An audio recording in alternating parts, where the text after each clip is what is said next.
এই যে এখানে পেঁয়াজ আর হচ্ছে হলুদের গুঁড়া, মরিচের গুঁড়া, লবণ, চিংড়ি মাছ। তো আমি এটা তেল দিয়ে দিব, এটাতে তেল অ্যাড করে দিব, তাহলে আস্তে আস্তে হয়ে যাবে চিংড়ি মাছটা।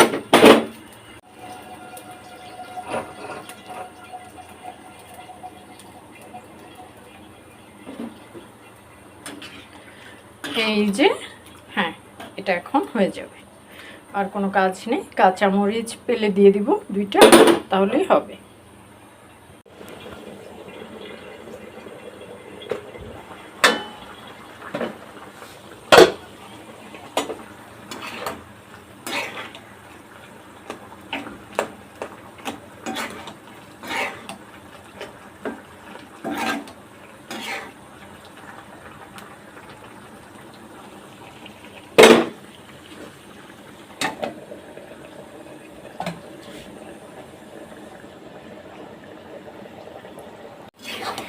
এই যে হয়ে গেছে চিংড়ি বোনা,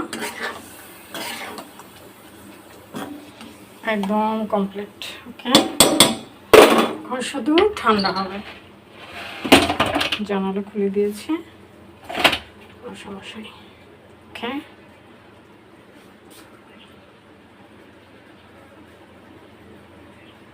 আমি নুরুন নাহার, আজকে দেখাচ্ছি তোমাদেরকে এই যে চিংড়ি মাছ দিয়ে পেঁপে দিয়ে কি করে রান্না করা হয়। আর চিংড়ি মাছ বেছে নিয়ে তারপর কিন্তু হলুদের গুঁড়া, মরিচের গুঁড়া, লবণ দিয়ে মাখিয়ে নিয়ে সামথিং পানি দিয়ে গুলিয়ে নিয়েছি। তারপর পেঁয়াজ, তেল হিট হয়ে যাওয়ার পরে পেঁয়াজ লালচে করে ভেজে নিয়েছি। তারপর সেই মশলা দিয়ে মাখানো মাছ এখানে কষিয়ে নিচ্ছি। আশা করি তোমরা ভালোভাবে শিখতে পারবা। এই যে এটা আমার বাগানের পেঁপে, বাগান থেকে পেঁপে নিয়ে এসে ছিলে টুকরো করে কেটে নিয়েছি, ধুয়ে পরিষ্কার করে নিয়েছি। এই পেঁপে কিন্তু ভাফে দিয়ে নিতে হবে না, কারণ এই পেঁপেতে কিন্তু কষ নেই। তোমরা যখন রান্না করবা তখন একটু ফলোতে রাখবা, যেই পেঁপেতে কষ বেশি সেটা কিন্তু একটু ভাফ দিয়ে পানি ঝরিয়ে ঠান্ডা পানি দিয়ে ধুয়ে তারপর কিন্তু কষিয়ে নিয়ে তারপর মাছ দিয়ে রান্না করা হয়, ঝোল দেওয়া হয়, তারপর তুলে নেওয়া হয়। তো আমি কিন্তু এটা একদম সহজেই দিয়ে দিব, বাফ দিব না, কারণ পেঁপেতে কষ নেই, এটা তোমাদের বুঝতে হবে।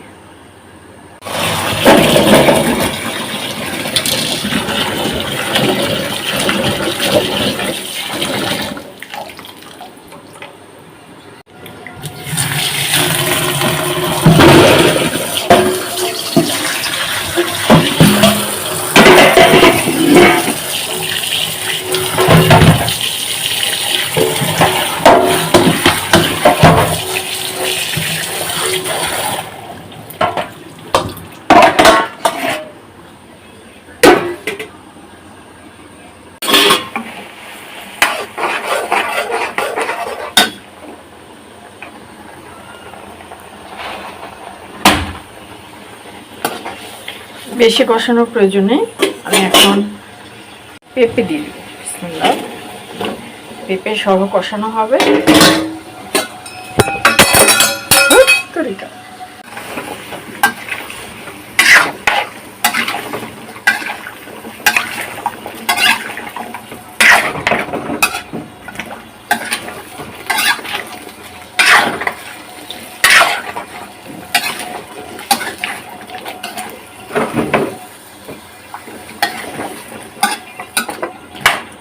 তো এটা কিন্তু ভালো করে কষিয়ে নিতে হবে, কষানো হতে থাক।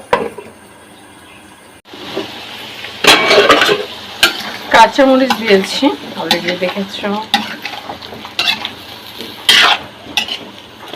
পেঁপের তরকারি কিন্তু রান্না করার পরে একটু ঠান্ডা হলে খেতে হয়।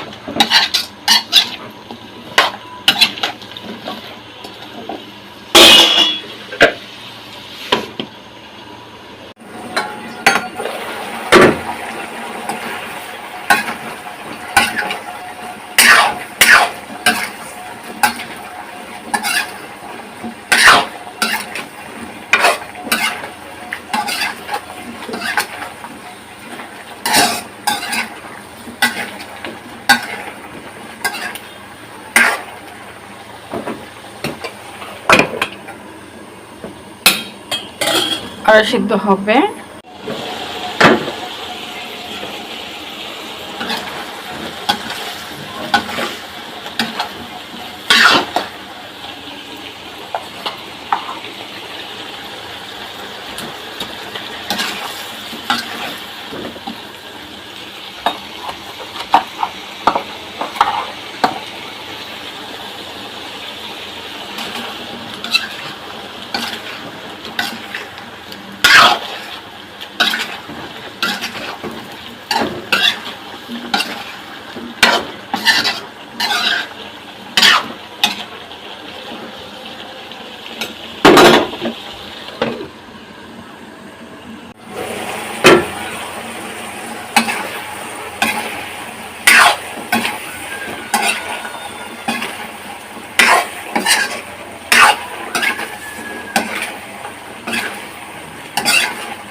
যখন পেঁপের একটু ঝোল খাবা তখন কিন্তু শরীর সতেজ হয়ে যেতে পারে, এটা তোমরা সবাই জানো। পেঁপে সবজি খুবই স্বাস্থ্যসম্মত, স্বাস্থ্যকর একটা পুষ্টিগুণ সম্পন্ন সবজি। পেঁপে আমরা কিন্তু সব মাংস, মাছ সব কিছুর সাথে খেতে পারি, সো কোনো সমস্যা নেই, হয়ে যাবে ইনশাল্লাহ। যে দেখো একদম হয়ে গেছে, চুলা বন্ধ করে দিয়েছি। Perfect recipe. কি বলে এটাকে, পেঁপে দিয়ে চিংড়ি একদম কমপ্লিট, একদম একদম কমপ্লিট হয়ে গেছে।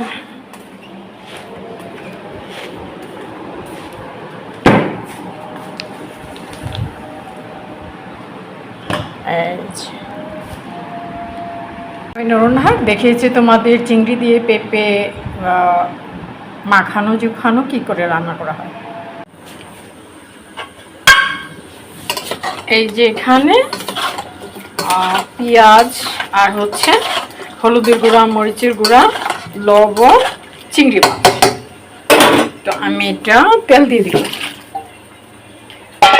এটাতে তেল অ্যাড করে দিব, তাহলে আস্তে আস্তে হয়ে যাবে চিংড়ি মাছটা।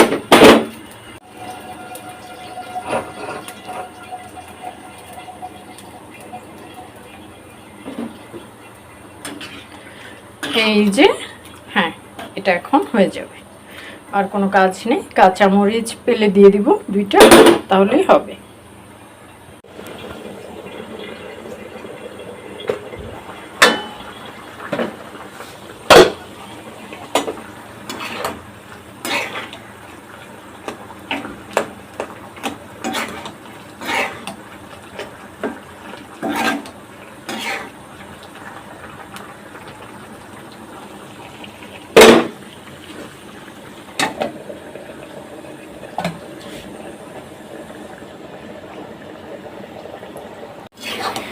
এই যে হয়ে গেছে চিংড়ি বোনা, একদম কমপ্লিট। ওকে, এখন শুধু ঠান্ডা হবে। জানালা খুলে দিয়েছি, সমস্যা নেই। ওকে,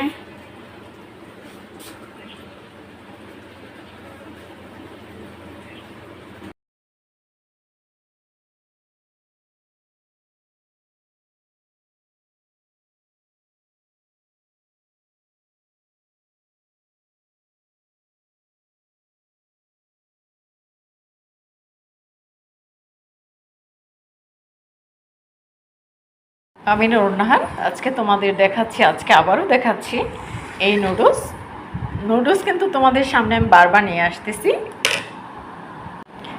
এইখানে আমি 1 গ্লাস পানি হাঁড়িতে দিয়ে তারপর দিয়েছি নুডলসের 1 প্যাকেট নুডলস, দিয়েছি নুডলসে থাকা মশলা, দিয়েছি একটা গ্রিন চিলি টুকরো করে, সামথিং সল্ট অ্যাড করেছি। তো এভাবে তৈরি করেছি আমি নুডলস। আর এইখানটায় দেখো একটা ডিম নিয়েছি, ডিমটা ভিতরে গলা গলা কুসুমটা। তো এভাবে আমাদের সব সময় মনে রাখতে হবে, যখন আমরা এ ধরনের নুডলস খাবো তখন কিন্তু সাথে একটা ডিম হলে বেটার হয়। আমরা আসলে আসলে বাচ্চাদের জন্য আর বড়দের জন্য নয়, সব সময় ঘরে নুডলস তৈরি করা হয়। আজকাল নুডলস সবাই খায়, তাই না? এটা একটা হেলদি খাবার। আমার মনে হয় নুডলস প্রতিদিন একবেলা হলেও নুডলস খাবা তোমরা। বেশি বেশি নুডলস খাবা, শরীর হেলদি হয়ে যাবে। আশা করি বাচ্চারাও পছন্দ করবে এ ধরনের ডিম দিয়ে নুডলস খাওয়া। ঠিক আছে, আমি নরনাহার তোমাদের দেখিয়েছি আজকে এক ধরনের নুডলস। তো নুডলস কিন্তু আমি বিভিন্নভাবে তৈরি করি, সেটা তোমাদের মিডিয়াতে আমি অনেকবার বহুবার দেখিয়েছি। আশা করি শিখে নিয়েছো, শিখে নিবা, আবার অন্যদেরকেও তৈরি করে খাওয়াবা। ইনশাল্লাহ ইনশাল্লাহ ইনশাল্লাহ, আমি আশা করি।